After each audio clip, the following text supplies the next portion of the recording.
Effective planning is at the heart of any successful business, and marketing planning should be no different. This short video helps walk you through the different segments of our marketing planning workbook to help you design and implement and execute a successful marketing plan for your dealership.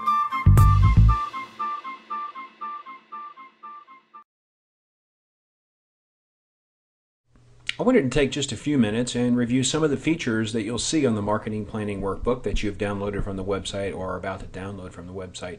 On the Introduction tab, it'll give you some definitions of some of the features that you'll see as you work yourself through the Marketing Planning Workbook. And at the bottom is my contact information should you want to follow me on some of the social networking websites, or you want to contact me with questions about the workbook. I'll be glad to help you through it. Your first working tab will be your Goals tab, and this is where you start to put together the team members, the people that are going to help you assemble this plan. It's always good to solicit assistance and guidance with other people in your dealership, including salespeople, since they're the, I guess you'd say, the frontline soldiers with your marketing plan. These are the people that are making the greatest impact, closing the sales, etc. So you want to include maybe some salespeople or a salesperson that has a marketing background, marketing degree, or some type of marketing aptitude, a sales manager, maybe a rent manager, people that can champion this process and help you move it forward. Then you want to develop a marketing mission. What kind of clients are you going to target? What kind of prospects are you going to target? What messages are you going to target them with? How are you going to craft your messages? Are you going to use humor? Are you going to be very conservative? What type of message you're going to have will help you determine your marketing statement. And then you can measure all your advertising or promotional efforts to your marketing statement and say, does it fit what we said our mission is? Marketing goals for the year. Are there any new products coming out with the brands that you represent? Any products that you haven't been promoting that perhaps you want to focus on next year? Any services that you are going to offer or need to focus on more for the upcoming year, like safety training, service, parts, tires, batteries, whatever that might be. And again, feature products that you're going to focus on for the next year. This is your project list that the person that manages this list will be able to track all the marketing projects you have going on right now, what percent they're done, what they are, and when they're due by. You have a tab for each rep down here, and this is where you can kind of gauge what kind of effectiveness you expect out of your sales force. I've broken down your customers and your prospects by A, B, C, and D. And you can delete the D and the C or break it down however you like, but I think in its simplest form, A, B, C, and D is the easiest way to do it if you haven't already done so. Your A's represent a significant opportunity for your dealership. They might be 20 plus units. If you have a smaller market, maybe it's 15 plus units.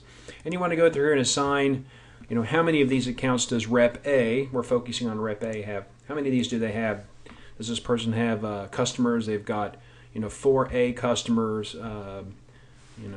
9 B's, 15 C's, and maybe 34 D clients, customers. And how many contacts do you want them to make on each one of these? Maybe you want them to make 12, at least 12 contacts, whether it's a phone call or personal sales call on your big A clients, maybe 8 on your B's, 6, and maybe 4 on your D's.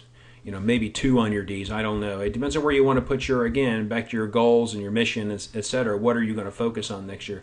Now, your prospects, this person might have 12 A prospects that you're not doing business with, maybe 23 B's, maybe 56 C's, and maybe 102 D's. Now, we're going to put more effort. Maybe we want you to have 18 contacts, whether it's personal sales, letter, emails from your salesperson directly, maybe 12 B's, 8 and 6 perhaps, because they're prospects and you're trying to gain their business. What this will do, it'll calculate for you at the bottom how many you have, and over here it will extrapolate how many sales calls or phone calls, what you consider a personal contact or touch point, each rep's going to have to make. So you can see this rep's going to have to make 1,830 calls throughout the year. And this way you can kind of gauge whether this is feasible or whether it isn't feasible based upon how much business the salesperson is already managing.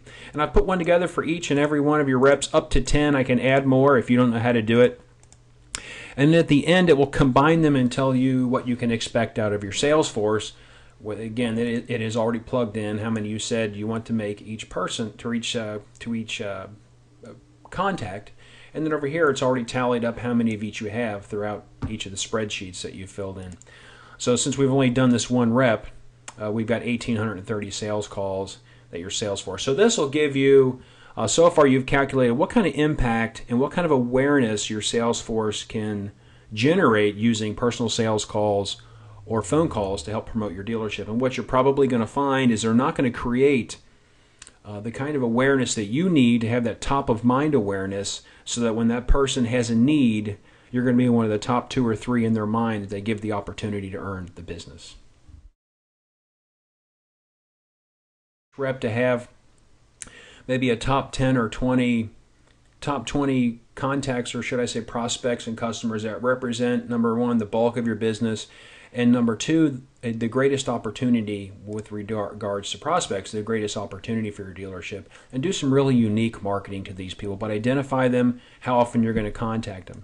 Then we'll get into the rest of your database. And over here we plugged in, so it already plugged in the numbers from what you said you had. It'll tally up from the spreadsheets how many customers and prospects A, B, and C you have. And then you determine, of our first direct mail piece, which we're going to say is 11 by 17 trifold, it could be a postcard, whatever, how often we're going to contact them. We're going to do the A's, January, March, we're going to do one in May, July, etc., etc.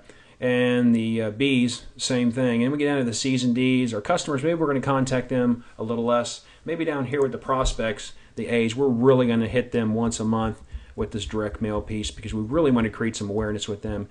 Maybe the B's, we go every other month, etc. So you can see what I'm doing here, and it's plugging in exactly how many direct mail pieces I need to get quoted, etc., etc. Then we move on to direct mail B, because I don't like to send out just one kind of direct mail. You do a trifold there, maybe this one will be a postcard. You go through the same process here, how often you want to hit these with the postcard, what kind of messages you're going to send to them. And this will summarize it for you, add it all up, how many impressions you're going to make with your direct mail. Then we move into email. Now email, the marginal cost to add 500 or 1,000 email addresses to your database and send out an email using something like Constant Contact, the marginal cost is very negligible. So at least once a month everybody gets an email, e-blast or e-newsletter from you. And if you start building other lists, you start people are showing interest in things like used trucks, you can build separate lists and maybe hit them differently on a different frequency with a different message. Maybe it's safety training, etc., etc. But your basic e-newsletter, everybody should get minimum once a month from your dealer. Then this will total up your total number of impressions at the end, sales calls. And this is all from the worksheet you filled out. And over here will be your total potential visual impressions throughout the year that you want to make with your total marketing plan. Then you move into your media plan. Our direct mail, 11 by 17, we're going to focus on what kind of content. It's going to be PMs, what kind of product we're going to focus on in that direct mail piece. What month are we sending it out in? January. Then we're going to go down here and say maybe we're going to do an email. And it's going to focus on maybe the same things, etc., etc., and we're going to do that in February. So you keep building all this in, and the X's will work their ways down diagonally. That way you've got a media schedule. You know when stuff is going out and what's going out and what the content of it is. Then we have here the budget. You start putting together what all this is going to cost. By media, whether it's an email, direct mail, description, the quantity you're sending out, have it quoted, then you can add it all up. This is your content tracking for your e-newsletter, the date you sent it, the month, the issue, what was your feature article. This is what the content of it includes. And then you go into your sales offers, how many sends you had, how many were bounce back, were bad addresses, your net opens, your open rate it calculates for you, how many people clicked inside the email, etc., that you got some click-throughs from.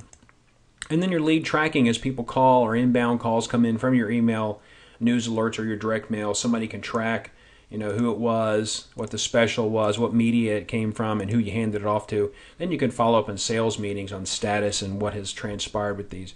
So if you have any questions regarding this workbook, I know this was a lot of information in just 10 minutes to get across to you, but I think it's really good to sit down with something like this to help you plan and execute an effective and efficient marketing plan for your dealership. I wish you well and good selling.